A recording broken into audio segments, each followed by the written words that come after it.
Nesta edição, a entrevista vai falar sobre o início da internet no Brasil. E a reportagem da semana mostra uma premiação anual realizada pela CNTU. Veja agora a sessão no ponto.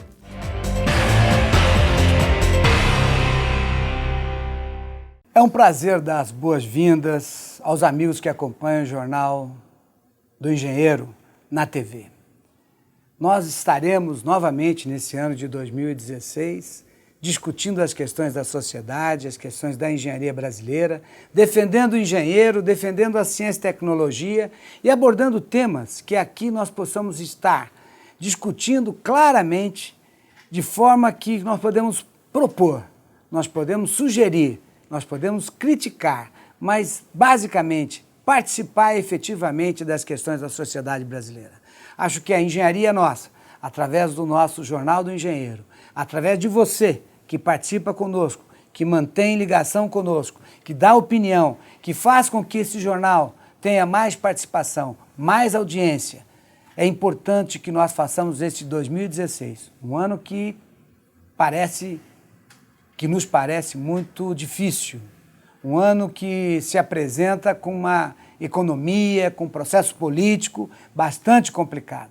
Mas eu tenho certeza que essas discussões e com o nosso otimismo podemos fazer nessas discussões buscar um Brasil melhor, maior oportunidade para todos, maior oportunidade de trabalho.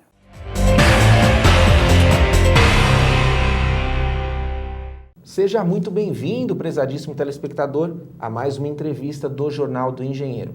Nesta edição, vamos falar sobre a internet no Brasil. Como tudo começou. Para conversar conosco, recebemos alguém que esteve lá e ainda continua atuante nesta rede mundial de computadores, que vai nos explicar e nos trazer fatos históricos e que trazem muito orgulho para o nosso país. Está ao meu lado Demi Guettico, ele é engenheiro e presidente do NIC.br. Demi, é um prazer recebê-lo aqui. Prazer é todo meu. Obrigado mesmo, viu? Demi, você é o primeiro brasileiro a entrar para o Hall da Fama da Internet, que é uma homenagem da Internet Society. O que isso significa para o Brasil? Bom, eu particularmente estou muito honrado de ter recebido esse reconhecimento. Veja, esse é um troféu que tem uns 3 anos que existe aí, eles fazem anualmente, e são 3 categorias. Uma categoria de pioneiros, onde estão realmente as figuras que se envolveram no desenvolvimento da internet.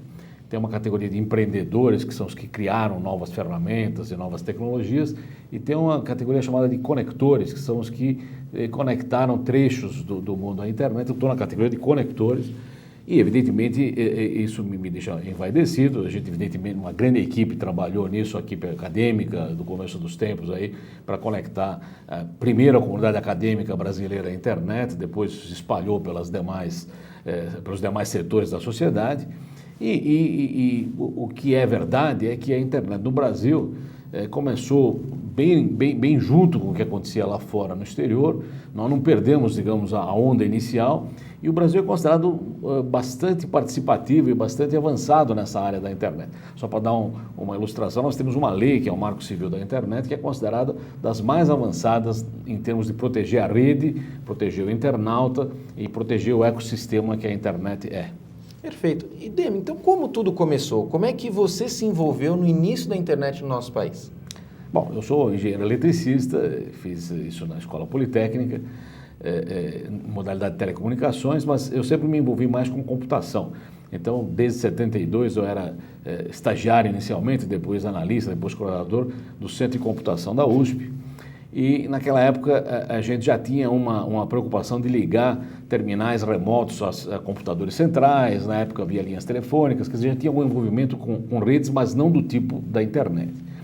Aí fui levado à FAPESP, que é a Fundação de Amparo à Pesquisa do Estado de São Paulo, pelo professor Oscar Sala, que foi presidente da Academia Brasileira de Ciências, e lá ficou claro que estava madura a época do Brasil ter alguma conexão a redes acadêmicas internacionais. A gente montou uma equipezinha pequena, mas extremamente competente, com Alberto Gomide, Joseph Tanos Moça, Wilson Sarto e outros, que por termos contato com um laboratório de física lá chamado Fermi Lab, nós conseguimos uma porta lá para ligar a máquina da FAPESP a essa máquina do Fermi e com isso dá acesso primeiro às 3 universidades estaduais paulistas, USP, Unicamp e Unesp. Essa conexão foi a uma rede chamada BitNet, que não existe mais, era uma rede boa para correio eletrônico, mas sem muita ferramenta para outras coisas, mas na época já era uma maravilha total. Da BitNet nós fomos para a HAPNet, que era o High Energy Physics Network, uma rede bem mais sofisticada, e em 91 os primeiros pacotes de internet.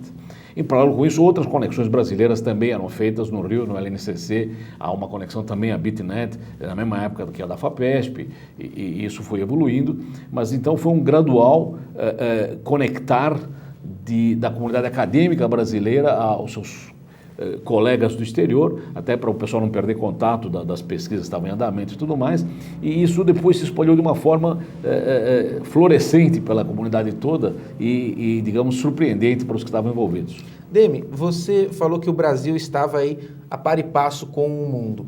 Por que você acha, a que se deve, que circunstâncias favoreceram o Brasil a estar nessa linha de frente, nessa crista da onda? Bom, primeiro, muitos pesquisadores brasileiros são muito bem vistos lá fora. O Brasil é bem colocado em várias áreas de ciência e fazem seus mestrados, doutorados em geral lá fora. E nos Estados Unidos, particularmente na Europa também, no final dos anos 70, começo dos anos 80, cada vez mais essa comunidade acadêmica trocava informações usando o computador. Porque o computador permite você trocar uma informação sem erro, você não precisa transcrever em papel, não precisa passar por telefone. Então o correio eletrônico e a transferência de arquivos começou a ficar muito frequente entre os pesquisadores. Esse pessoal voltava para o país, uma vez conseguido o título, terminado o doutoramento, o mestrado, e no Brasil eles sentiam falta desse contato que estava funcionando tão bem lá. Então, rapidamente, apareceu uma pressão dizendo, olha, tem que ter um jeito de continuar mantendo esse contato. Como na FAPESP nós tínhamos uma centralização de apoio à pesquisa do Estado de São Paulo, quer dizer, todas as 3 universidades, mais o IPT, mais a Secretaria de Ciência e Tecnologia e tudo mais, de alguma forma estavam concentradas lá.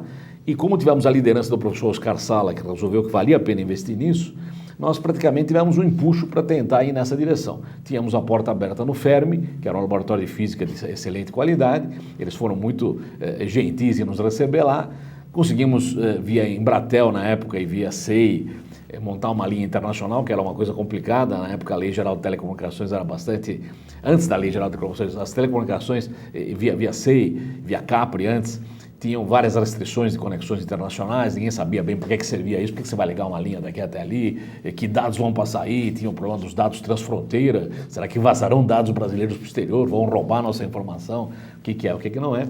Mas isso foi lentamente sendo contornado e em 88, no final de 88, já estávamos com essa linha funcionando. E a questão do conteúdo, como é que você enxerga a internet hoje em relação ao conteúdo? Isso é muito interessante, quer dizer, quando a gente começou a ver isso aí, era uma enorme ferramenta de comunicação, principalmente na área acadêmica. É maravilha eu poder mandar meus dados, fazer uma experiência num acelerador sem instalar, pegar os dados de volta, ter contato com os colegas lá fora fazendo isso. Quer dizer, para o pessoal da área de ciências, isso era um espetáculo. Mas rapidamente, e a gente notou isso aí na própria conexão nossa BitNet, começaram a aparecer comunidades. Por exemplo, uma comunidade muito interessante era uma comunidade de brasileiros no exterior, chamada Brasnet, que rodava em cima de correio eletrônico, né? Era uma lista de correio eletrônico, e o pessoal distribuía informação do tipo onde você acha farinha para fazer feijão em Brooklyn, ou como você consegue comprar dicas feijão de sobrevivência. Dicas de sobrevivência no exterior. E tinha até uma rádio, que era uma rádio entre aspas, chamada Rádio Irapuru, era uma rádio em texto, porque não havia som naquela época, que fazia festa junina, fazia arraial. Tudo isso para o pessoal que estava exilado, digamos, no exterior. Nós fizemos uma cópia da Brasnet no Brasil para os brasileiros poderem manter contato, então isso já indicava um começo de redes sociais, né? Mas mesmo assim, para nós, isso era ainda na comunidade específica acadêmica. Em seguida, as antigas BBS, que eram reuniões de interessados em software ou em programas, que se uniam em volta de um computador com linha telefônica, viram que era muito fácil expandir essa comunidade se essa BBS se ligasse à internet. Então, no Brasil, várias BBS viram que, se fossem conectadas à internet, toda aquela comunidade de usuários passaria a trocar dados muito mais ricos com todo o resto do pessoal. Áreas de humanidades também rapidamente viram que valia a pena conectar-se à internet. E em 92, nós tivemos um evento no Rio chamado Eco 92, onde a comunidade do terceiro setor, os ativistas, o pessoal da sociedade civil, também usou profundamente isso. Então, todos os setores lentamente convergiram para essa ferramenta e cada um deles viu nela algo que potencializava a sua atividade. Quer dizer, os cientistas trocavam informação, os brasileiros descobriam onde tinha feijoada, os ativistas discutiam ecologia, tudo isso na mesma rede. Inclusive troca de piadas, tinha uma lista chamada Piadas L, que era uma lista de piadas. Então, rapidamente se viu que isso ia se expandir muito além da área acadêmica e ia atingir toda a sociedade. Com o Marco Civil aqui no Brasil, você já falou um pouquinho no início, mas queria que você detalhasse quais são os avanços para a rede por conta do Marco Civil. Então, veja, a internet foi pensada de um certo jeito. E esse certo jeito é um jeito bem de engenharia. Quer dizer, o pessoal que se moveu na internet é o pessoal evidentemente de engenharia.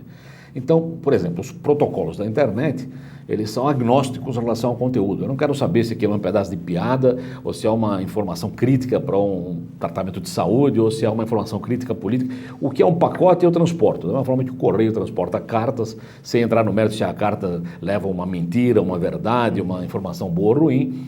Assim é a concepção da internet e além de ser dessa forma agnóstica em relação ao conteúdo, ela é agnóstica em relação a fronteiras. Então, as máquinas vão se conectando, as redes vão se conectando, todas as redes que compõem a internet, que são milhares e milhares de redes, são redes autônomas, quer dizer, fazem essa conexão voluntariamente, se submetem a usar a mesma linguagem, e essa coisa cresce de uma forma amorfa e sem regulação, sem outro controle.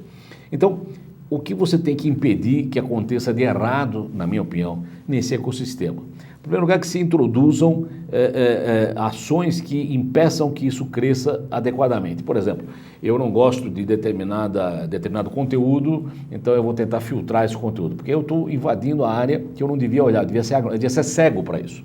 Se eu quero olhar para o conteúdo, eu estou olhando para coisas que eu não devia estar olhando. Eu sou engenheiro, minha função é levar pacotes, eu não quero saber se o pacote presta ou deixa de prestar.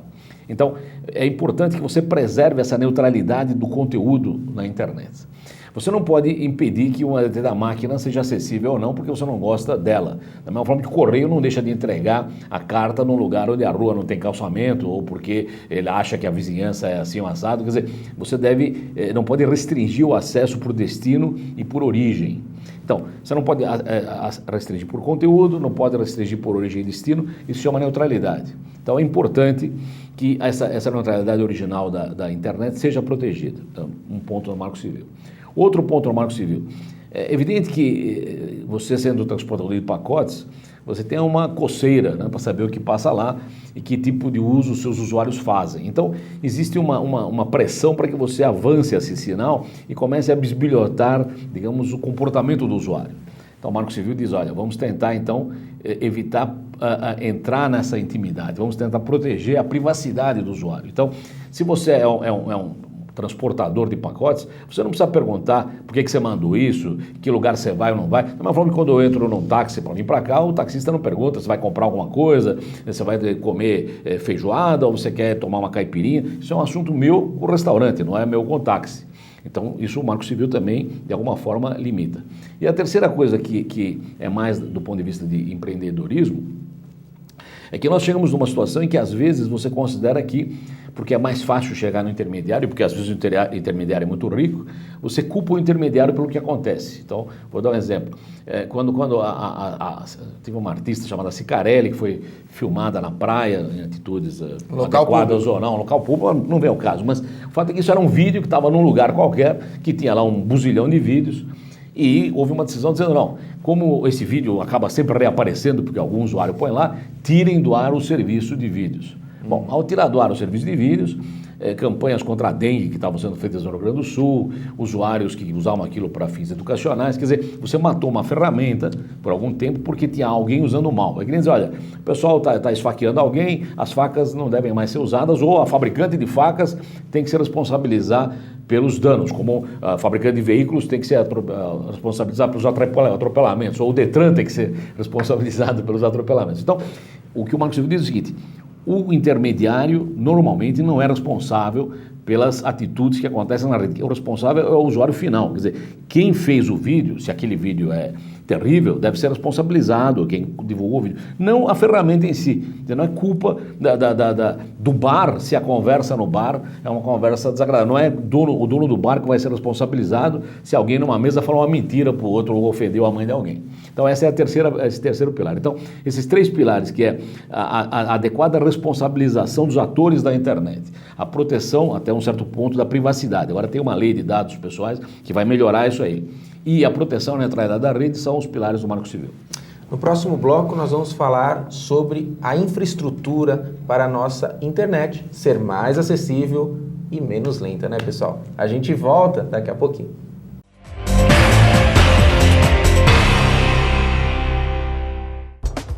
Os associados ao CESP contam com uma assessoria jurídica própria, sempre pronta a esclarecer todas as dúvidas.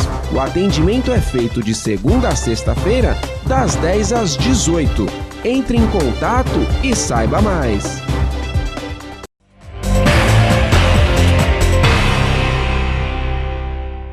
Estamos de volta na entrevista do Jornal do Engenheiro, Internet no Brasil. Como tudo começou, como tudo é e como são as perspectivas do que vai ser a internet, a gente já vai falar sobre isso. Demi, parte estrutural da internet. Tô no 3G na rua, dizem que eu comprei um 4G, mas falha a minha internet, ela não consigo baixar arquivos. O que é esse problema? Isso é uma coisa bastante diversificada. Então vamos começar pelo começo. Quer dizer, eu acho o seguinte: um grande impulso à internet foi fibra óptica, obviamente. Quer dizer, a fibra óptica dá uma capacidade enorme, ainda hoje não claramente visível qual é o limite da capacidade da fibra. Nós temos modulação em cor, né? Modulação em frequência variada na fibra. Então você consegue grandes taxas de transferência e é um meio, primeiro, muito barato, porque é uma fibra de vidro, né? Segundo, ele não tem interferência do meio ambiente. Então, quando a fibra de superfície começou a ser fortemente usada, a internet teve uma enorme expansão com a criação de backbones, espinhas dorsais que levavam a internet para todo quanto é lugar. Então, o primeiro ponto a discutir sobre infraestrutura é que nós precisamos de telecomunicações em grande capacidade e de bastante permeabilidade no país para você poder ter fibra óptica chegando em todo lugar. Então, isso é a estrutura física. Além disso, você evidentemente precisa de equipamentos de roteamento que levem os pacotinhos de um lado para o outro, mas por sorte, né, a lei de Moore continua funcionando e depois de tanto tempo nós continuamos com um processamento dobrando de capacidade quase a cada ano e meio a um preço equivalente. Então a capacidade de processamento hoje é absolutamente assombrosa, a capacidade da fibra é absolutamente assombrosa, então tudo iria muito bem. Temos tecnologia. Temos tecnologia e temos exatamente infraestrutura para isso. Tá. Onde começa a pegar? Bom, primeiro, um país como o Brasil tem regiões onde é muito difícil você levar fibra. Se você não pode levar fibra, uma ideia é talvez você usar via satélite. Satélite, além de ter uma banda mais restrita e ser mais caro, ele tem um problema sério para a internet, que é o atraso. Um satélite geoestacionário, você vai levar meio segundo para subir e descer. Meio segundo, para quem está fazendo games, por exemplo, jogando na internet, é uma tragédia, quer dizer, não dá para jogar com meio segundo de atraso.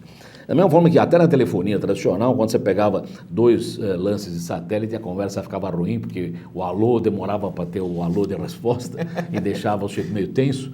Não é uma boa ideia você usar uma expansão da internet pesadamente em cima de satélite. É claro que ele pode ser usado como complemento, já que você não tem fibra na superfície.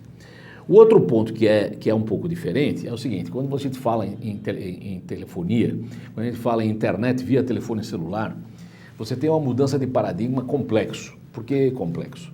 Quando nós falamos em internet via fibra, nós falamos até o que o pessoal fala, o Vint, criador da internet, Vint Cerf e tal, tudo irá via IP. Então você tem voz sobre IP, você tem informação sobre IP, você tem som e imagem sobre IP, e você tem o que você quiser sobre IP, tudo sobre IP. Então IP é a base, e em cima do IP, Internet Protocol, você põe as camadas de conteúdo que você quer. Quando nós estamos falando em telefonia celular, 3G, 4G, na verdade, nós saímos do mundo IP e nós fomos para o mundo telefônico. Então, nós estamos na telefonia e ali você está transportando IP sobre telefonia. Então, em vez de estar falando em voz sobre IP, se você está usando voz sobre IP, ela está usando voz sobre IP sobre voz, sobre telefonia celular de novo. E aí, modelos de negócio são outros. Quer dizer, os modelos tradicionais de telefonia, que a gente conhecia na telefonia, persistem na telefonia celular. Então, vou dar um exemplo onde essa discussão pega. A gente começa a discutir, por exemplo, zero rating. Zero rating é se você cobra ou não o uso que o cara faz da internet por telefonia celular. Esse conceito existe basicamente na internet sobre celular, porque na internet fixa, que é via fibra, ou na internet via Wi-Fi, você contrata uma banda e não uma quantidade de água, uma quantidade de bits. Na telefonia celular, você não contrata uma banda, você contrata uma quantidade. Então, o modelo de negócio é diferente. Então, certamente na telefonia celular a coisa vai indo crescente, cada vez com mais banda, 4G melhor que 3G, etc. e tal, mas você tem um fator econômico de custo que é diferente do fator da sua conexão caseira com fibra. Na sua caseira com fibra, você liga lá, aquela banda que você tem, você usa ou não usa a seu critério, você vai pagar fixo. Na telefonia celular, você tem um pouco a volta do velho esquema quando era a internet sobre telefone. Você toma cuidado. Quer dizer, se você usar demais, você vai ganhar uma conta enorme ou você vai atingir o limite. Então, o posicionamento seu na internet por telefonia celular é mais um posicionamento instantâneo de você ter um aviso, uma mensagem, uma coisa curta, do que uma enorme navegação, porque você não vai gastar os tubos nisso. Então, são duas internets com características diferentes que provavelmente vão se juntar de novo lá na frente, mas que hoje ainda são distintas. Nosso tempo, infelizmente, né, se acaba, igual o tráfego da nossa internet 3G também tem uma limitação. Eu queria que você ficasse à vontade para suas declarações finais e se quiser acrescentar alguma informação que nós não contemplamos, fique à vontade. Muito bem. Então, é o seguinte, eu acho que a internet é um fenômeno muito complexo, é um fenômeno que não sabemos exatamente quais são as consequências, ela causa ruptura em uma porção de coisas, causa ruptura em legislação nacional, causa ruptura em fronteiras, em comportamento, nós estamos vendo o que acontece com as redes sociais, tudo que é bom e que é ruim no humano aparece muito mais facilmente pela internet, esse é um fato da vida, tudo tem dois lados da moeda, mas eu acho que a nossa função é defender os princípios da rede, esperar que as coisas ruins afundem, as coisas boas aflorem, ou seja, que essas coisas decantem e sobre a qualidade nisso, e que a internet de fato possa chegar a todos para ser usada como ferramenta maravilhosa que é, e usem o BR, porque o BR precisa dos seus R$30 por ano para poder continuar ajudando a internet brasileira. Obrigado, Demi. Esta entrevista do Jornal do Engenheiro não é o fim do nosso programa. Continue acompanhando e você vai conferir mais conteúdos a respeito da engenharia, da inovação e do desenvolvimento. Um forte abraço e até breve.